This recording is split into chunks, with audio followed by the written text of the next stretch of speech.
প্রথম দফায় লোকসভা নির্বাচন আগামী শুক্রবার। তার মাত্র 4 দিন আগে ইস্তেহার প্রকাশ করল বিজেপি। তাদের সংকল্পপত্রে মোদির গ্যারান্টির ওপর জোর দেওয়া হয়েছে।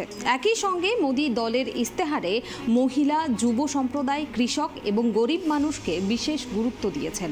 হিন্দিতে এই 4টি শ্রেণীর আদ্যক্ষরকে জুড়লে হয় জ্ঞান। দলের ইস্তেহার প্রকাশ হওয়ার পর বক্তব্য রাখতে উঠে মোদি বলেন, বিনামূল্যে রেশন বন্টনের প্রকল্প আগামী 5 বছরের জন্য চালু থাকবে।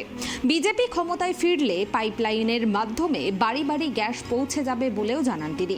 তাছাড়াও বিজেপির ইস্তেহারে দেওয়া প্রতিশ্রুতি উদ্ধৃত করে মোদি জানান, দল তৃতীয়বারের জন্য কেন্দ্রে ক্ষমতায় এলে আয়ুষ্মান ভারত প্রকল্পের আওতায় 70 সমস্ত মানুষ 5 লক্ষ টাকা পর্যন্ত বিনামূল্যে চিকিৎসা পাবেন।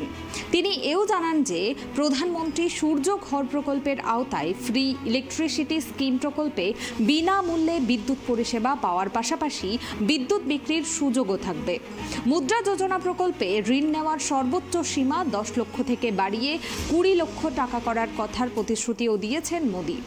এই প্রকল্পে কোটি কোটি দেশবাসীকে উদ্যোগপতি করছে বলে জানিয়েছেন প্রধানমন্ত্রী।